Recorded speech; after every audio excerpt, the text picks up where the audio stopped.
Hey guys, as we get ready to hop into conflict, it's important to understand where conflict comes from, how it's shaped, and really how it affects us on a day-to-day basis.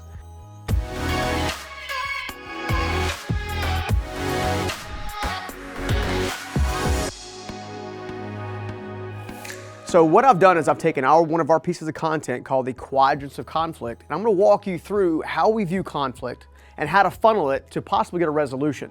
So before we get started, consider some of the conflicts that you ran into in relationships, in business, even conflicts inside your mind when you're actually trying to challenge yourself to kind of make a better decision. Think about conflict. Conflict as a whole is a more encompassing thing. It can literally be any kind of struggle, any kind of roadblock. Conflict is really anything standing in your way. As we get ready to start to digest conflict, it really comes in two forms. The first form is going to be external conflict. So that's types of conflicts that obviously happen outside of your behaviors. Now, what I like to do with the quadrants is I like to break these things down into bite-sized pieces. So let's take physical, for example. A physical conflict is going to do a couple different things, meaning it's going to come in a couple different ways. It's going to challenge your shelter or safety. It's going to challenge your provision for like food and water and things of that nature. It's going to come in to challenge the utilities. And finally, one of the things that's going to challenge is like water and provision in that way. Call it physiological needs. Now, we all have those kinds of things, but many of us don't get enough rest. We don't eat well enough and we don't exercise. In order to utilize these things to get the most maximum result to actually move us forward, we're going to have to learn to look at that as a healthy bucket by itself to make sure that if we have conflicts coming in that way, in other words, are we getting properly hydrated on a regular basis? Are we getting the nutrients and the exercise that we need, right? If you were to take that right now on a scale of 1 to 10, right now in your life, how would you rank yourself as it relates to your physical health and the physical things? So on a scale of 1 to 10, are you a 1, meaning, hey, I really need a lot of work? Or are you a 10, like I'm nailing this thing, right? You guys know how much I love 1 to 10 ratios. Why? Because it helps us better understand where we're at in that particular quadrant. So for me, I would say I'm probably an 8, meaning I've got the muscle tone that I need, I got the exercise that I need, I got the nutrients that I need, and now all I got to do is lay off the sweet stuff and the cookies, okay? At the end of the day, the greatest thing you have to focus on is your safety and security in your physical quadrant, right? You want to make sure that you're helping yourself move forward and not be held back, which means when you go to rank yourself, you want to make sure that you actually have a solid rank. And if you don't, then that will give you awareness into what you may need to change and how to look at it, okay? So let's move on to the next one. The next one is a lot of people's favorites, which is financial. Now, there's a ton of people that focus so hard on the financial that they forget everything else and all the other quadrants that conflict could arrive from, that create struggles and roadblocks in the future, right? When we focus on financial, we end up not focusing on the other ones a lot of times. But for the sake of this video, let's go ahead and dig into financial. First of all, a financial conflict could arrive in the form of provision. Do you have enough to provide for your family? Or is there enough revenue coming in, as we like to say, or is there too many expenses going out? Obviously, Business 101 and Finance 101 is you want to have more revenue than you do expenses, okay? How is your financial picture looking as you look at your ability to provide for your family, your friends, and even for yourself, okay? Progress. Are you making consistent progress with building a firm financial foundation? Are you making progress on a regular basis? Are you getting enough things like savings, right? Giving, right? How many of these areas are you actively making progress? Have you been stagnant for the last 2 or 3 years? What are you doing differently? Why? Because if you're not making progress, conflict is going to continually show up in your financial picture, right? The next one is going to be planning, right? What are you setting aside for your future? What are you setting aside to make sure you have a future? So many of us will focus so much on getting enough income for today's needs, not realizing that eventually we're going to become older than we used to be. And when we become older than we used to be, we may not have the same earning potential that we used to have. So it's always important to have a balanced portfolio, if you will, of savings, spending, and giving on a regular basis. Now, some of those savings will end up going into some different buckets. For example, it might go into a money market, it might go into an investment, it may just go into a straight savings account. But if you're not focusing on that, what you're gonna do is you're going to eliminate the potential of having a financial legacy. okay? These are important items in this particular quadrant. So many times, most of us will focus on this one quadrant, and as a result, we don't get the result we need, okay? We're not focused on the correction or identifying what's going on. What we're actually focused on more than anything else is whether or not we have money, right? We need to set ourselves up to build a framework to have money, and that way we can avoid having conflict in that area, all right? The next two are a little bit easier. They're what I refer to as the internal conflict, okay? They are the types of conflict that you're gonna have internally on a regular basis. So let's start off with the emotional conflict, okay? Emotional. What is your day-to-day attitude in any circumstance, at any time or frame? How often does your attitude reflect moving forward? How often does your attitude actually hold you back? You can take any situation, even a loss of a job, if you will, and have a different attitude about it, and that attitude is going to move you forward or backwards towards progress or away from it, right? Emotional states, okay? Happiness, joy, peace, sorrow. These are all feelings that you can feel on a regular basis. And if you're not aware of those feelings, and what you're going to have is conflict that comes in to attack your very identity. It creates that element of self-worth. It creates that element of not feeling like you're going to ever measure up, right? These are important things. Relationships. Almost every single relationship you have is going to have an emotional tie to it, whether that be a friendship, whether that be in professional, or whether that be in a love style relationship, like a marriage or a dating relationship. Either way, conflict happens here fairly regularly. Why? A couple different reasons. First of all, you're trying to drive two people together or merge two belief systems together. And secondly, a lot of times our attitudes and our emotional states disrupt our ability to communicate, okay? If there's no communication, you're gonna have conflict in your relationships. All right? Your sense of meaning. And I don't mean significance, meaning that how you feel about yourself. I'm talking about how you look at a specific time and instance and situation and the meaning you put on it, okay? For example, those that get divorced can do two things. They can learn, they can heal, and they can grow, or they can tell themselves that they're unlovable, right? That's a different meaning to a different emotional response or a different emotional feeling, if you will, all right? The next one, significance. Significance is the identity about how you feel yourself, right? If you've got the same conflict solution, then what's gonna happen is if you're having a consistent level of conflict, you have a low ranking on that scale of 1 to 10 we talked about earlier, if that scale's low enough, then there's a good chance you're gonna feel unworthy, insecure, and have some of those attributes. So what we wanna do is make sure we get that up there.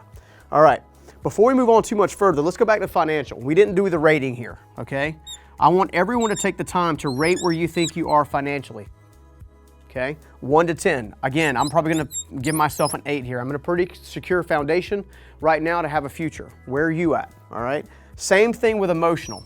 Now that you have some of the elements of what an emotional quadrant could be, attitude, states, relationships, meaning, and significance, where would you rate yourself in a global picture on a scale of 1 to 10? How emotionally secure are you? How emotionally aware are you? Okay, so I'm gonna go to probably, I'll give myself a 7, right? Because there are some days I get frustrated really quickly, and I could do a much better job of controlling my attitudes and my emotional state, okay? That's just me being honest with myself, all right? Let's move on. Spiritual. Now, some people like to think of, as soon as I say spiritual, I'm talking about a religious background or a religious identity or a religion specifically. That's not necessarily what I'm talking about, right? Everyone knows I'm a person of faith. I always share that all the time with no embarrassment behind it whatsoever. However, when you go to look at faith, think of faith as the way of resilience, right? Do you get lost in fear so something bad happens and all of a sudden you think the world's gonna come to an end and everything's gonna fall apart? Or are you more on the faith side? Are you able to believe in another day, right? Those who struggle with this particular quadrant oftentimes live in that victim-minded thinking that we talked about in one of the last videos, right? We don't want to live in victimhood. We want to work towards living in victory on a regular basis. So even when bad things come, your healthy mindset comes from that place of resilience, okay? Resilience. How often are you able to get back up? Again, we've talked about this before. always think Rocky Balboa here, right? What made Rocky Balboa successful? One thing. He always got back up. When it comes to your life, your spiritual quadrant is going to determine how often or how much time it takes you to get back up when life throws your curveball. Think Rocky Balboa. Always, always, always be willing to get back up. And if you can do that, you're going to become unstoppable. Moving on. Replenishment. Where do you go? What are you doing? And how do you replenish on a regular basis? One of the things that we've gotten wrong in our American culture is we go, go, go, go, go, go, go, go. And we forget that we need to recharge and replenish. We forget that we need rest, to time to reflect, the time to analyze kind of some qualities about our life or qualities about our careers. It takes time to reflect, replenish, and move forward, right? We want to make sure that we answer 3 questions when it comes to replenishment. Where do I go? What am I doing? And in some cases, who am I with? That's replenishment 101. Where do I go? What do I do? And who am I with? For example, where would I go? When I want to replenish, when I want to have time away, I personally like to go to the mountains, okay? What am I doing at the mountains? Sometimes I'm writing in a journal. Sometimes I'm going for a walk. Sometimes I'm going down to the local Kickback Jack's, right, restaurant. All in all, I've got a place I'm trying to go, doing something specific, and then occasionally I do it alone because I might need solitude, if you will, to kind of reflect. Other times, I want to be with my wife, Karen, who's amazing, okay? Gives you an idea of what replenishment looks like, okay? Spirituality also is your divine connection. Whether or not you believe in it or not, that's okay, because you can even have a connectivity to nature, for example, right? Where some of us might be more connected to the God that we believe in. Either one of those are points of connection that add value to resilience and levels of faith and capacity. All right, so go ahead and take the time to rate yourself 1 to 10 on where you think you're at, okay? I'm gonna give myself about a 7 here. Okay, the reason I'm gonna give myself a 7 here is because while I am a person of faith, I think I can do a much better job in each of these categories to move forward. Now, when I go back and look at my quadrants, I'm living a reasonably healthy lifestyle. Are there levels for improvement? Absolutely, okay? However, when I was homeless, this is what my scores would have looked like. I'm gonna make a mess here, and that's okay, because we're doing this live. Right? Look at that, a lot of big yellow finger. All right, when I was homeless, my physical shelter was a 1. Okay? My financial picture was a 1. I had no money, I had no physical shelter, and I had a struggle time getting just basic needs. Okay? My spiritual part of my being at the time was I didn't have a level of faith at all. I didn't believe in anything at the time. I didn't have a way to be resilient. I didn't have a way to replenish. I didn't have any real connection to anything outside of myself. Okay? Which means I lived more in fear than I did throughout faith. And as a result, I would also put that of a 1. Emotional, attitude, states, and relationships. Look around the board right now. Look around the board. I got a 1, a 1, a 1. I didn't really want to take my own life, but I did consider it. This simple cheat sheet will help you understand why you may or may not feel empty. At my lowest point, it was very easy to see that I needed massive help. Okay? So, when you go to rank yourself, give yourself an honest opinion about each one of the quadrants on where you're in. It'll do 2 things. First of all, it will bring awareness to where you need the most help and where you can need the most improvement. Okay? The second thing it'll do is it will tell you where you need to go. It'll give you an idea of where you need to connect with someone else to help strengthen these quadrants. Okay? So I hope you guys got a little bit from this. I know it was a little bit confusing and I wasn't trying to make it that way. At the end of the day, the quadrants, these are the 4 areas that life most often hits us. Okay? It most often causes problems, and as a result, by ranking them, we know where to focus and improve. In the meantime, we'll take care and we'll see you again on the Next Journey Principles. Hey guys, if you enjoyed that lesson about conflict, I highly recommend you grab our free ebook. It's linked in the description of this video. It's packed with information about how to get from where you are today to where you want to be in your future. Also, would you do us a favor and like and comment, subscribe? That way we can stay in touch and see you in the next video.